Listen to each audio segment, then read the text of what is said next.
Hi, I'm Peter Adamson, and you're listening to the History of Philosophy podcast, brought to you with the support of King's College London and the LMU in Munich, online at www.historyofphilosophy.net. Today's episode, Bright Ideas, Illuminationism. What do you expect to happen to you after you die? Perhaps you do not believe in an afterlife and think there will be nothing at all. Or maybe you adhere to the traditional Christian options of hell, purgatory, and heaven, destinations that receive the ultimate travel guides in Dante's Divine Comedy. I myself am hoping to be reincarnated.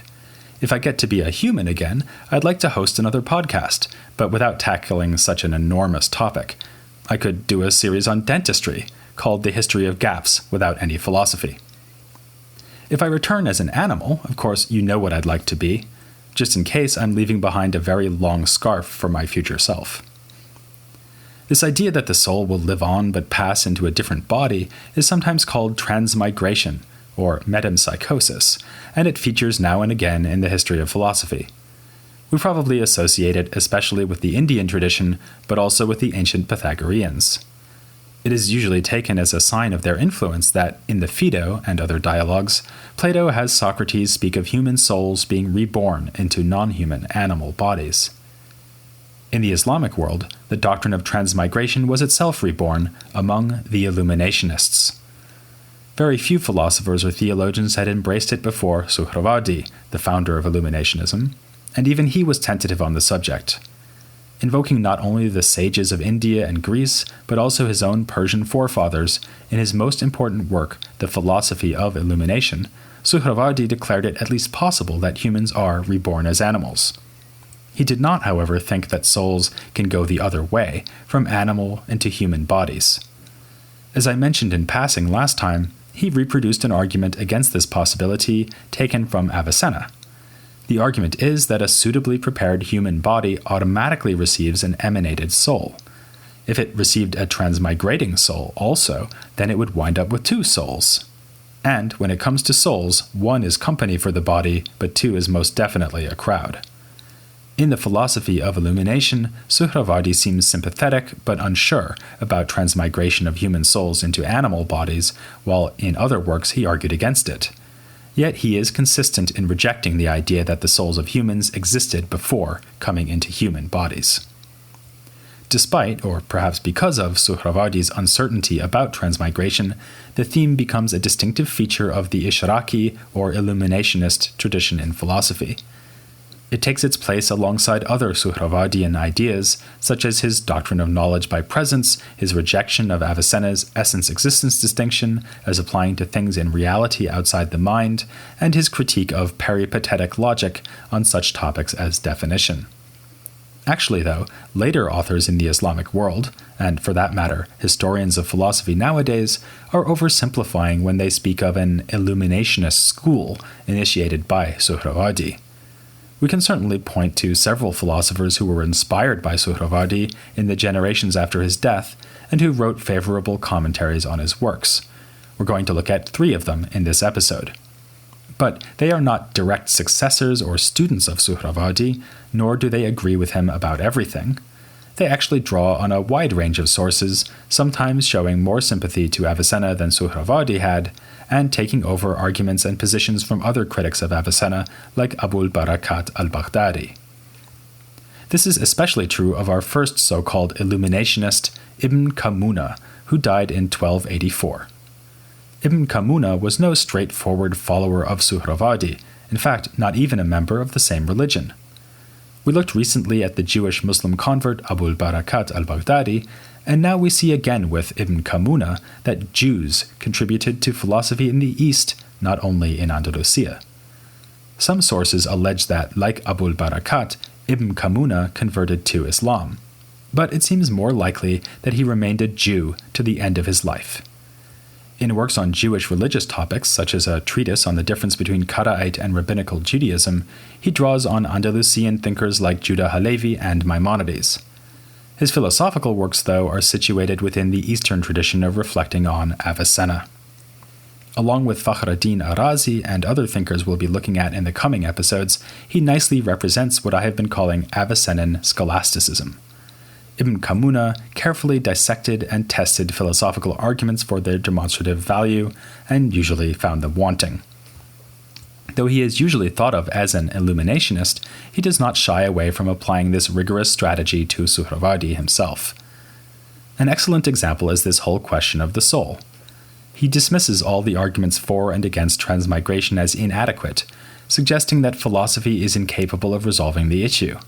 But he's more confident regarding the question of whether our souls existed before we were born. Against Suhrawardī, Ibn Kamuna answers this question positively. In this respect, he adheres more closely to the position of Plato than Suhrawardī had done, even though Plato was supposedly a key source for Suhrawardī's Illuminationist philosophy. Ibn Kamuna sets out an ambitious and complex proof to show that the soul must be eternal in the past as well as the future. In fact, his primary motivation in asserting that the soul has eternally pre-existed the body seems to be that he wants to safeguard the future immortality of the soul. If your soul only came into existence with your body, reasons Ibn Kamuna, then it is liable to go out of existence when your body dies. Ibn Kamuna's argument for the soul's pre-eternity depends on a fundamental idea of Avicenna's, which Ibn Kamuna articulates especially clearly. He introduces the terminology of a complete cause. This is a cause that guarantees its resulting effect. Clearly, many of the things we call causes are not complete causes in this sense. My mentioning a giraffe or Buster Keaton may cause a wry smile among long-time podcast listeners who have heard the example many times before, but it is not a complete cause of the wry smile, since the effect may well not follow, as when a listener is annoyed rather than amused by my always using the same examples. Putting the idea into more technical language that will help reveal the connection to Avicenna, we can say that a complete cause necessitates its effect. Avicenna thought that God, the necessary existent, necessitates contingent things to exist so that they become, as he puts it, necessary through another. On this view, God's existence is a complete cause for all other things. He is sufficient for and guarantees whatever he causes whenever he exists, which is always. An obvious consequence is that the universe is eternal. Like someone listening to disco music, you may be wondering what any of this has to do with soul. The answer is that for Ibn Kamuna, God is the complete cause of the soul. Thus the soul is guaranteed to exist whenever God exists, which is to say, eternally. Ibn Kamuna is exceedingly proud of this argument, repeating it in several works and emphasizing that it is original with him.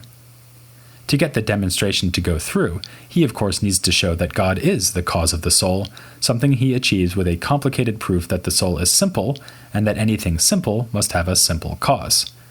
Along the way, he also has to defeat Avicenna's rival view that each soul needs a body in order to exist. For Avicenna, this followed from the need for one soul to be individuated from another. Since all souls are of the same kind, they would be identical to one another if they were not differentiated by their relations to different bodies. In other words, according to Avicenna, your soul got to be different from my soul because it came into existence when your body, and not my body, was prepared to receive a soul. Since Ibn Kamuna thinks our souls existed before they were in our bodies, he clearly can't follow Avicenna here. He instead explains how one soul differs from another by reviving a proposal from Abul Barakat al-Baghdadi, who had suggested that souls are not really all of the same kind. Rather, just as a human soul would differ in species from the soul of a giraffe, so my soul differs in species from yours. That means they are different by their very nature, regardless of which, if any, body they might belong to. Ibn Kamuna develops his proof without ever claiming that he can define the soul, whether it is your soul, my soul, or a giraffe's soul. Indeed, in other contexts where he talks about the logical ideas of Avicenna and other so-called Peripatetics, he is skeptical that anything can be perfectly defined. He adds that we can't even make positive universal judgments based on experience, since we never know whether a counterexample might come along in the future. As we can see from this, Ibn Kamuna's disagreement with Suhrawardī over the pre-existence of soul didn't stop him from upholding the Illuminationist position on other topics. And, from a historical point of view, he was a pivotal figure in the history of Illuminationism. Though he would not have known Suhrawardī personally, he seems to have been instrumental in carrying Illuminationist ideas from Syria, where Suhrawardī wrote his major works and was executed, to the eastern regions of the Islamic world. Without Ibn Kamuna, there might have been no Illuminationist tradition at all. We can see his Illuminationist sympathies emerging again in an interesting exchange of ideas with his contemporary, the Shiite Avicennan philosopher and astronomer Nasir ad-Din at-Tusi, who we'll be covering in depth next time. In the exchange, Ibn Kamuna respectfully poses a series of puzzles to at-Tusi.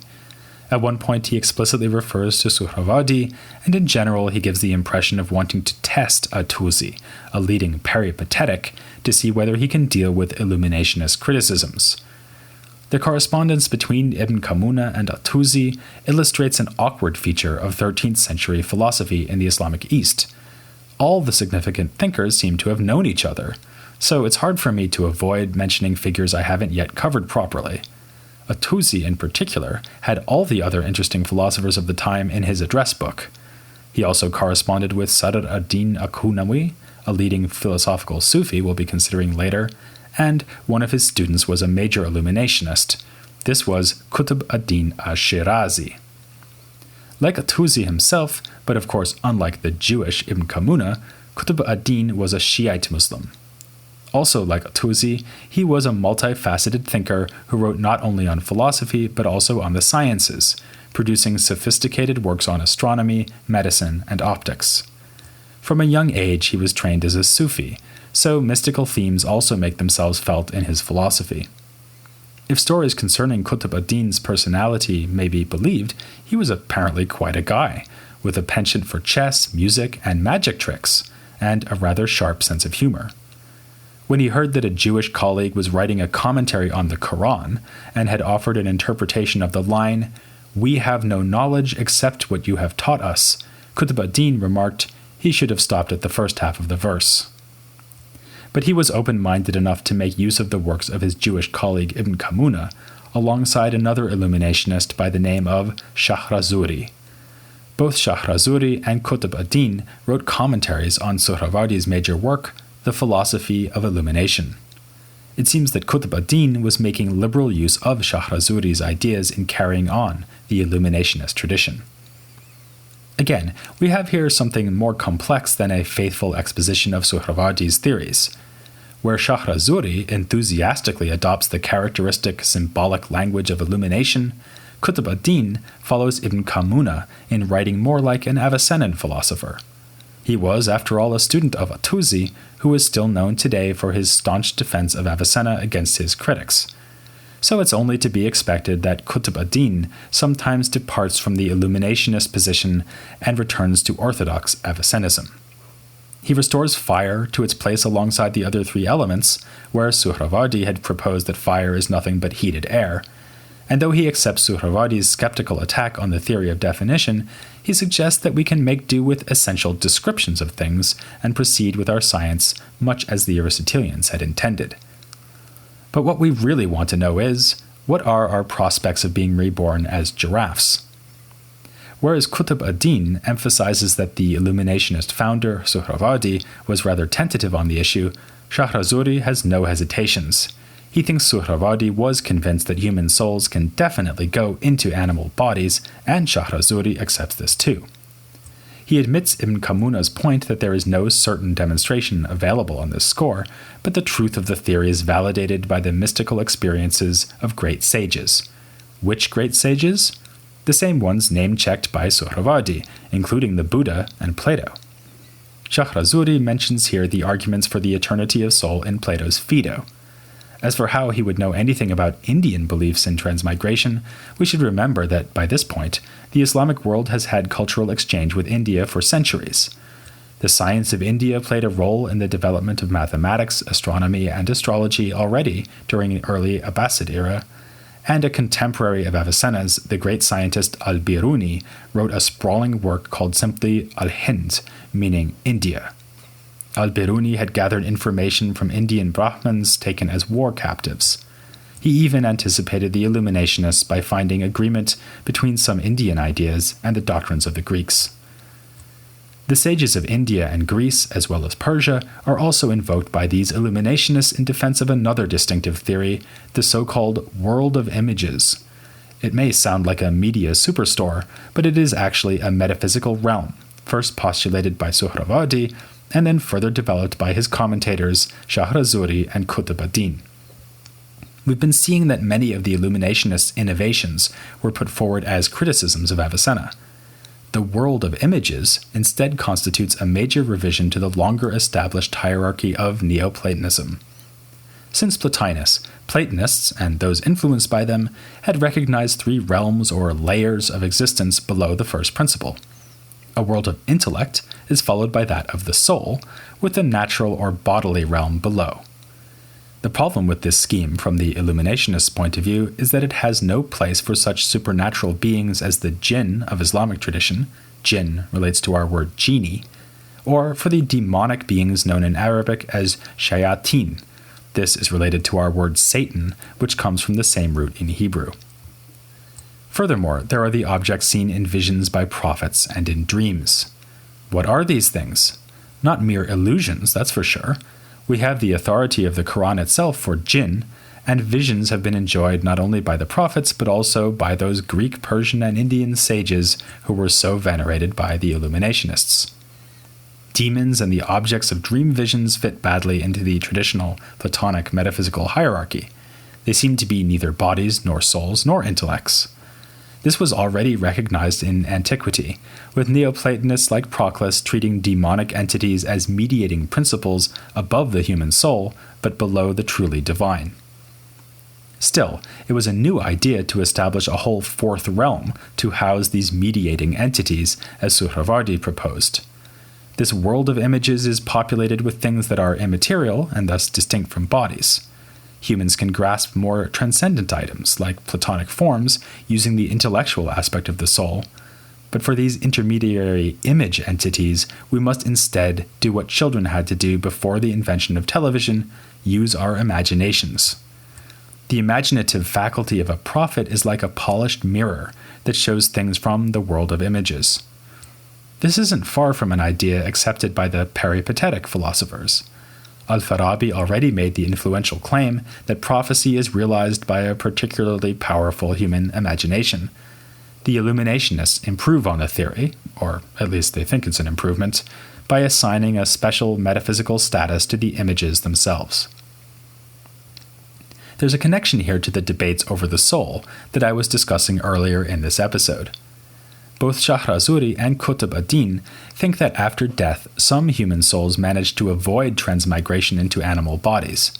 Instead, the souls arrive in the world of images, taking up residence there alongside the demons and so on. To be honest, I think I'd rather be a giraffe.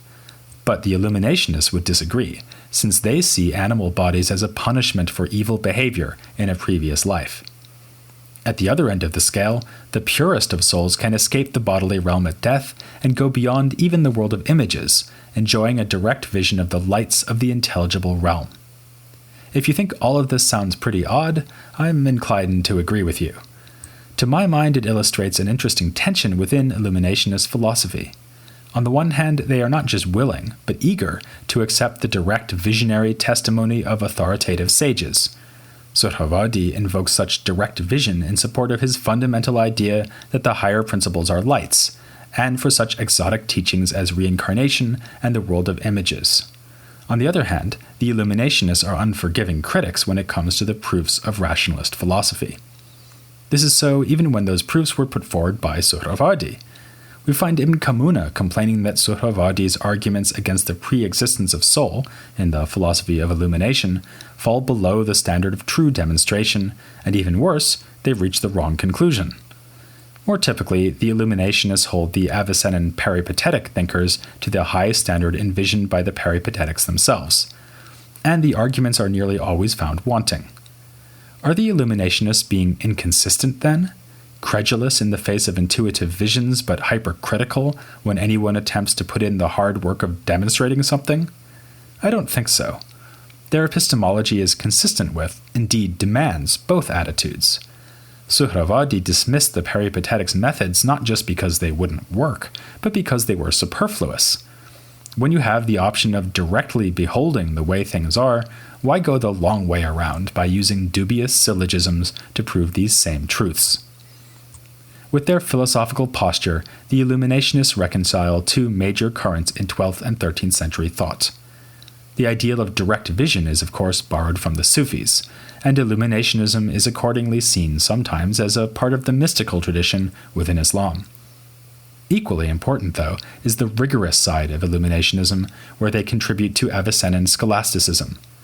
Authors like Ibn Kamuna pick up on the more technical and critical aspects of Suhrawardī and echo the careful argumentative techniques and relentless demand for certainty that we find in other 12th century philosophers, like Fakhruddin Arazi. At one point, Qutb ad-Din comments that whereas Avicenna thought that every distinction valid in the mind must reflect a distinction that is real out in the world, after Suhrawardī, this confidence that our concepts would match reality had been permanently shaken.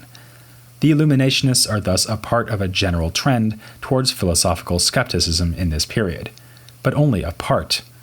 Avicenna was under fire from attackers who used his tools against him, for instance by invoking Avicenna's own distinction between mental and concrete existence and suggesting that he and other philosophers moved from the mental to the real all too easily. Peripatetic philosophy could use a hand, and is going to get it, in the shape of Qutb ad-Din's teacher. He was no Illuminationist, but at one point or another in his career he was just about everything else. Next time we meet a man who didn't need to die to reinvent himself radically, Nasir ad-Din at-Tusi, here on the History of Philosophy Without Any Gaps.